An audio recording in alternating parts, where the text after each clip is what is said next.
Welcome to the JAMODI podcast. We are all surrounded by amazing coaches and leaders. So let's get an inside look at not just what they do, but how they do what they do.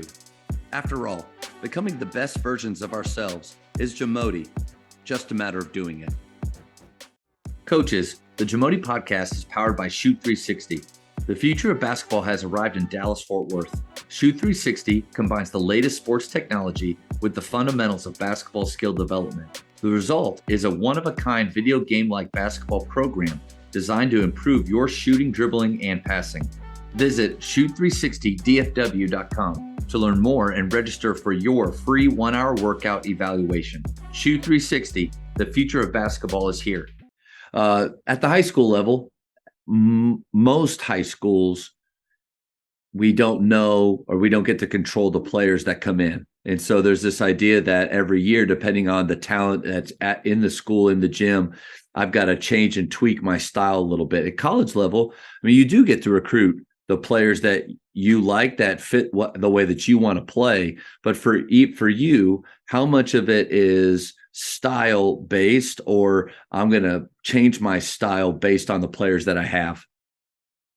For us, it's going to be best player available. I mean, we're going to go get the absolute best players that we can find. We're going to bring them here. We've recruited them, so we know kind of what their strengths are. And we're going to figure out a way to utilize those strengths.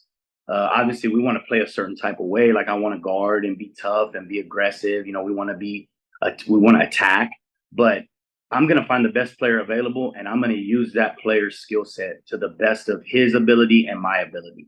You know, if that means running a certain type of offense, you know, that maybe I'm not the greatest at, or I don't know as well, to be able to use him, I'm going to do it. I don't care about that. You're going to learn it. Yeah. I'm going to learn it so that we can figure out a way to max this guy's talent out. You know, and then obviously coaching guys on the defensive end, you know, that's the hardest part of our game is guarding the ball. You know, so, you know, all of that comes later. But I'm going to go get the best player available, and we're going to figure it out. We're going to figure it out together, how we can max this guy out and you know, make that an advantage for us. So I don't really believe in only recruiting a certain type of player for a certain type of system or whatever. Like, we've got to be able to adjust as coaches. And so, you know, yeah, you know, the plays will change and this and that, but we're going to get the best player, and we're going to figure out a way to win with those guys. I think that's the sweet spot. And I've unfortunately been, and maybe as a younger coach, it's just easier to start to get really arrogant and think that it's your system that is the reason why you're winning. And you forget the fact that it's really your players. And you got to do a good job of, like you said, taking the strengths that they do and finding the best way to play. And then, but you also mentioned, like, there's a certain way that you like to. So I think if it's more concept based, you can plug players in different ways. And like you said, on the defensive end, it's pretty simple. You've got to be able to guard the ball. What are some ways that you produce? I'm always curious on guarding the ball, keeping it in front, but still pressuring. What are some ways that you help your players to do that well? You know, obviously we do a lot of defensive stuff in practice. You know, we do a lot of one-on-one stuff. You know, we really try to dictate. So we force weak. We watch film on it. You know, we're loaded up, so we're able to help each other. And then one of the things that we do too, that's kind of worked for us is my best defender will deny their best player for the majority of the game. And so, you know, that's almost like a box and one for the most part. You know, we'll switch if they run them off a bunch of screens or whatever. But, you know, the elbows and boxes concept with a deny, it just disrupts the offense so much. You know, we've played guys that average 25, 26 points a game, and my best defender is a tough kid, and he's denying them, and the kid just goes and stands in the corner, and he's like, y'all got it. Like, shuts him down. So I think that part of it too, you know, obviously we're going to go over certain things in practice where, you know, we're going to get better individually, you know, which helps us get better as a team. And then we go through our team concepts and coverages and all that stuff, right? That's very normal. But then when you start to put in place the things that you like and it's working with a certain group, we'll stick to it. Yeah. You know, I'm not a zone guy, so I'm never going to run zone. But when you're messing with coverages and junking it up, and you find something that works, and then your team's buying in, like, to me, that's you believing in them because they figured out something that they think is working, or a guy will bring it up. Hey, coach, let's just keep trapping. Let's trap. And I'm like, okay, well, let's do it.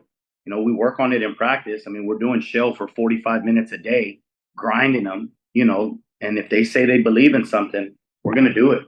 So I think that's kind of how we've done it here. That goes back to empowering your players, like you said, in your culture. I think you and I played, and so sometimes we still think that we know exactly what our guys are going through because we played, for me 20 years ago, and for you a little less. But I think it's important to remember that they're the ones out there actually playing, and what they see and feel might be different from what we see and feel. I love that idea of just denying the best player and having your better defender on him. I wonder, like you said, he averages 20, and then all of a sudden might not be able to completely. There will be players that still work to get the ball and actions that create. But what if you just take 25% of their usage away, 40% of their usage away? I think that's enough against some teams, because a lot of teams that you and I know, they will need one guy at least to do a lot of things. And you take 25 to 40% away of that player's usage, shots, time he has with the ball in his hands. Maybe that equates to 5, 10, 15 points different that they could have had. I think that's huge. No, it is. And at the end of the day, that's our job, on the defensive end, is to limit their efficiency. So you're figuring out what they're good at. And obviously, game to game, it can be a little bit different, right? There's teams that are great offensive rebounding. There's teams that get to the foul line a lot. And so you're trying to navigate to limit those things that they're great at. But I think limiting the usage of one of their best players has really worked for us. So obviously, the use of Synergy and some of these other apps where you're able to look at the analytics of it when you're going through the scout. Like, I'm a video guy. Like, I'm watching film. I'm breaking it down. Like, when we watch, we played TCU this year. We played SMU this year. These guys are transferring in, and they've never actually played in a SMU uniform. So because of Synergy, I'm allowed to go back and watch their AAU games. I can watch their college games if they were at another Division I or junior college or whatever, wherever they've been at. And you're able to find an advantage on the individual player. And I think that's what's really helped us, is being able to identify these habits, right, that their best players have, and then trying to take it away. And like what you're saying, it'll tell you, like, this guy has the ball in his hands 27% of the time. So if you take the ball out of his hands, somebody else has got to make those decisions, and now it's a different team. Yes. And so that's really helped us on the scouting side, from a standpoint of being able to take away what they're best at and trying to get them to do something else. And it doesn't always work against those big teams, obviously, but it prepares us for our league, and we've got a really tough league. So I think if anytime that you can, like, think about what you work on offensively, the majority of your time, whether it's certain man-to-man quick hitters or whatever. If you could take the other teams,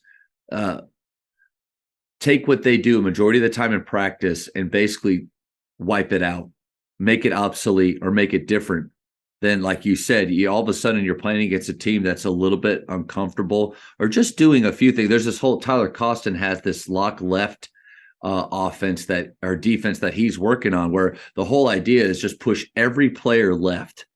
And it's interesting, like, because instead of forcing sideline or baseline, they have the ball on the right side. They're going left, so they're kind of being forced middle. But think of how many right-handed players that can go left but don't prefer it, and maybe you're dropping what they do and their confidence down just a little bit. You do that enough over the course of the 5 players, and then again they're running at, like you said, a different efficiency. I think there's a lot of brilliance to that, man. no, absolutely. And my players get tired of me because literally on every player in the scout, it's going to say force weak. Yeah. So say it once in the keys, we're going to put it on every individual player because we've watched enough film on them. We know. And Obviously, with some players, it's not as noticeable because they can go left and right, and they're very skilled, tough players. But it only becomes obvious when it's the kid who can only go one way.